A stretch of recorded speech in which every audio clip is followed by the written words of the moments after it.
என் பேர் கீதா கோட்டைச்சாமி மாணிக்கவாசன் நடுநிலைகள் 3ஆம் வகுப்பு படிக்கிறேன். நான் கதை படிச்சிருக்கேன். அந்த கதையோட பேர் மீமி தின்ற பழம். அதில் ஒரு பறவை கூட்டம் இருக்கும். அந்த பறவை கூட்டத்தில் ஒரு மீமி அப்படின்னு ஒரு பறவை இருக்கும். அது எல்லாரோட உணவையும் பிடிச்சி சாப்பிடுமா. பறவை எல்லாம் கூட்டம் போட்டு பேசுங்களாம். இந்த மீமி என்ன நம்மளோட உணவெல்லாம் பிடிச்சி சாப்பிடுது அப்படின்னு பேசுங்களாம். ஒரு குட்டி பறவை சொல்லுமா, எனக்கு யோசனை வந்துருச்சு அப்படின்னு சொல்லுமா. என்ன யோசனைன்னு கேட்குங்க.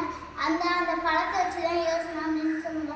அந்த பழத்தை வச்சு நம்ம என்ன பண்ணுறது அப்படின்னு கேட்குங்களா. இந்த பழத்தை சாப்பிட்டா வயிறு வலிக்கும் அப்படின்னு சொல்லுங்க. சரி அப்படின்னு சொல்லிட்டு காலையில் இந்த குட்டி பறவை மீனுக்கு எதிரில் போய் உட்காந்து சாப்பிட்ற மாதிரி நடிக்குமா. நடிச்சோன்னே எனக்கு கூட அப்படின்னு சொல்லுமா, இது கொடுக்க மாட்டேன் அப்படின்னு சொல்லுவான். நான் கஷ்டப்பட்டு கண்டுபிடிச்சி சாப்பிட போகிறேன் அப்படின்னு சொல்லுமா. இல்லை எனக்கு தான் நீ சொந்த அப்படின்னு சொல்லிட்டு பறிச்சுட்டு பறந்து போயிடுவான். போயிட்டு மீனி அதை சாப்பிடாதான் நாங்கள் குட்டி பறவை சொல்லுமா. ஏன் அப்படின்னு கேட்குமா. இதை சாப்பிட்டா வயிறு வலிக்கும் அப்படின்னு சொல்லுமா.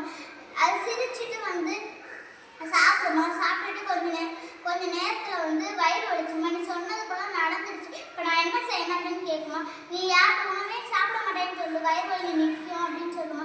அதுவும் அப்படி சொல்லுமா, வயிறு வலி நிற்குமா. இதுலேருந்து நம்ம என்ன தெரிஞ்சுக்கிட்டோம்னா யாருக்கு உணவே பிடிச்சி சாப்பிடக்கூடாது. நன்றி, வணக்கம்.